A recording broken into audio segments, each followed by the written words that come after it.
Hello friends, welcome to Vijos vlog. இன்றைக்கி விஜோஸ் vlog சேனலில் ஒரு சூப்பரான ஸ்வீட் ரெசிபி தான் பார்க்க போகிறோம்.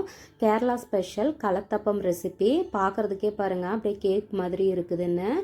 சாப்பிட்றதுக்கும் டேஸ்ட்டு அட்டகாசமாக இருக்குங்க. நான் எடுக்கும் போதே எவ்வளோ சாஃப்டாக இருக்குன்னு இது ஓப்பன் பண்ணி காட்டுறேன் பாருங்கள். அப்படியே ஆரஞ்சு சொலை, இந்த பலா சொலையெல்லாம் எப்படி இருக்குமோ அதே மாதிரி இருக்கும். நீங்கள் இது வரலும் ட்ரை பண்ணது இல்லைன்னா ஒரு தடவை இதை ட்ரை பண்ணி பாருங்கள். இது செய்கிறதும் சிம்பிள் தான். வாங்க இப்போ இந்த ரெசிபி எப்படி செய்கிறதுன்னு பார்க்கலாம். இந்த ஸ்வீட் ரெசிபி செய்கிறதுக்காக ஒரு 1/4 கிலோ அளவு பச்சரிசியை ஒரு 3 மணி நேரம் நல்லா வாஷ் பண்ணிவிட்டு ஊற வச்சுக்கோங்க. நீங்கள் மாவு பச்சரிசி இல்லைன்னா தோசைக்கு போடுற பச்சரிசி எந்த பச்சரிசியாக இருந்தாலும் ஊற வச்சுக்கலாம். இதை ஒரு மிக்ஸி ஜாரில் தண்ணியெலாம் வடித்து எடுத்துட்டு சேர்த்துக்கலாம். அதுக்கப்புறம் பார்த்திங்கன்னா இதில் 2 ஏலக்காய், அதுக்கப்புறம் 1/4 ஸ்பூன் அளவு மட்டும் ஜீரகம் சேர்த்துக்கோங்க. ஜீரகத்தோட வாசனை இந்த ஸ்வீட்டுக்கு ரொம்ப நல்லாயிருக்கும். அது மட்டும் இல்லாமல் டைஜஷன் ஆகிறதுக்கும் ஹெல்ப் பண்ணும். அப்புறம் இதில் ஒரு டம்ளர் அளவு தண்ணி சேர்த்து நல்லா நைஸாக அரைச்சி எடுத்துக்கோங்க.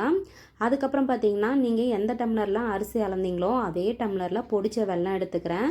வெல்லத்தோட அளவு பார்த்திங்கன்னா அரிசியை விட கம்மியாகவும் இருக்க வேணாம், அதை விட அதிகமாகவும் இருக்க வேணாம். அரிசி அளவுக்கு ஈக்குவல் குவான்டிட்டியில் எடுத்துக்கிட்டிங்கன்னா இதோட ஸ்வீட்னஸ் கரெக்டாக இருக்கும், திகட்டவும் திகட்டாது. இதில் 1/2 டம்ளர் அளவு தண்ணி விட்டு அடுப்பில் வச்சு நல்லா வெல்லம் கரையிற வரலும் காய்ச்சி எடுத்துக்கலாம். இந்த வெள்ளக்கரைசல் பாகுபதெல்லாம் வரணும்னு அவசியம் கிடையாது. வெள்ளத்தில் தூசியெல்லாம் இருக்கும் இல்லையா, அதை வடிகட்டி எடுக்கிறதுக்காக தான் இந்த மாதிரி நம்ம கரைச்சி எடுத்துக்கிறோம். இது நல்லா கரைஞ்சி வரட்டும். மாவு எல்லாமே நல்லா நைஸாக அரைச்சி எடுத்ததுக்கப்புறம் இந்த வெள்ளைப்பாகை நம்ம வடிகட்டி இந்த மாவுலேயே சேர்த்துக்கலாம். வெள்ளைப்பாகை ஆறணும்னு அவசியம் இல்லை, அந்த சூடோடையே சேர்த்துக்கோங்க. ஊற்றின உடனே நல்லா மிக்ஸ் பண்ணி விட்ருங்க. ஏன்னா அடியில் இருக்கிற அந்த அரிசி மாவுலாம் அந்த சூட்டுக்கு வெந்த மாதிரி ஆகிடும். அதனால் கை வச்சு ஒரு நிமிஷத்துக்கு நல்லா மிக்ஸ் பண்ணி விட்ருங்க.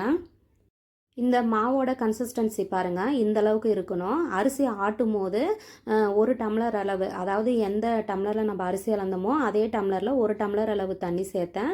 அதுக்கப்புறம் பாகுக்கு அதே டம்ளரில் 1/2 டம்ளர் அளவு தண்ணி சேர்த்தேன். இதுதான் பக்குவம். இது நல்லா கலந்ததுக்கப்புறம் ஒரு 1/4 ஸ்பூன் அளவு சோடாப்பு, அதுக்கப்புறம் கொஞ்சமாக உப்பு சேர்த்துக்கலாம்.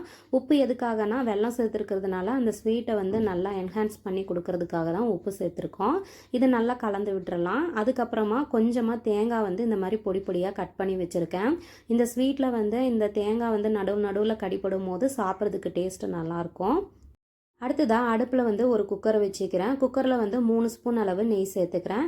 ஆக்சுவலாக இந்த ரெசிபி பார்த்தீங்கன்னா கேரளாவில் தேங்காய் எண்ணெய் சேர்த்து தான் செய்வாங்க. எங்கள் வீட்டில் தேங்காய் எண்ணெய் சமையலுக்கு யூஸ் பண்ணுறது பிடிக்காது, அதனால் நான் நெய் சேர்த்துக்கிறேன். இது ஒரு ஸ்வீட் ரெசிபி அப்படிங்கிறதுனால நெய் சேர்த்து செய்யும் போதும் டேஸ்ட் சூப்பராக தான் இருக்கும். இந்த நெய்யில் பார்த்தீங்கன்னா கட் பண்ணி வச்சுருக்க தேங்காய் சேர்த்துக்கலாம். தேங்காய் நல்லா பொன்னிறமாக வதங்கி வரணும். சிம்மில் வச்சுக்கோங்க, இல்லைன்னா ஹையில் வச்சா சீக்கிரமாக கருகிடும். இந்த மாதிரி பொன்னிறமாக தேங்காய் வறுத்து எடுத்துக்கலாம். இதோட பார்த்தீங்கன்னா உங்களுக்கு பாதாம் முந்திரி அதெல்லாம் சாப்பிட பிடிக்கும்னா கண்டிப்பாக அதையும் பொடி பொடியாக கட் பண்ணி சேர்த்துக்கோங்க. டேஸ்ட்டு நல்லாயிருக்கும். தேங்காய் நல்லா பொன்னிறமாக வதங்கின வாட்டி ரெடி பண்ணியிருக்க மாவை நல்லா கலந்து விட்டுட்டு இதில் நம்ம ஊற்றிக்கலாம். ஊற்றுனதும் கரண்டி வச்சு கிண்டக்கூடாது, அப்படியே விட்டுருங்க. அடுப்பை ஹை ஃப்ளேமில் வச்சுக்கோங்க. சைடில் நடுவில் இந்த மாதிரி கொதி வந்ததும் அதுக்கப்புறம் நம்ம மூடி போட்டு வச்சிடலாம். கண்டிப்பாக கரண்டி வச்சு மறுபடியும் மிக்ஸ் பண்ணாதீங்க, அப்படியே விட்டுருங்க.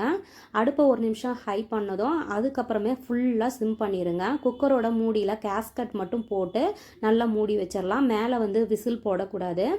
அப்படியே சிம்மில் ஒரு 15 நிமிஷம் விட்டுட்டிங்கன்னா நல்லா வெந்து வந்துடும். இப்போ 15 நிமிஷம் ஆயிடுச்சு. நான் அடுப்பை ஆஃப் பண்ணிவிட்டு ஒரு 10 நிமிஷம் ரெஸ்ட்டில் விட்டுட்டேன். இப்போ தான் ஓப்பன் பண்ணி பார்க்குறேன். நான் எடுத்துருக்கிற அரிசியோட குவான்டிட்டிக்கு கண்டிப்பாக 15 நிமிஷத்துலேயே நல்லாவே வெந்துடும்.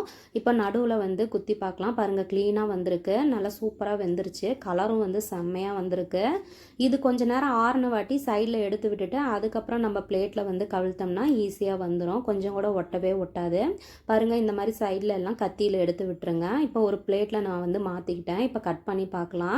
கத்தி வைக்கும் போதே அவ்வளோ ஒரு சாஃப்டாக இறங்குனுச்சிங்க. நிஜமாலுமே மைதா மாவு சேர்த்து செய்கிற கேக்கு கூட இந்த அளவுக்கு சாஃப்டாக இருக்காதுன்னு தான் சொல்லணும். கேக்கை விட அவ்வளோ ஒரு சாஃப்டாக இருந்ததுங்க. வாயில் வச்சதும் அப்படியே கரைஞ்சிட்டு போகிற மாதிரி தான் இருந்தது. இதோட டேஸ்ட்டும் சூப்பராக இருந்தது.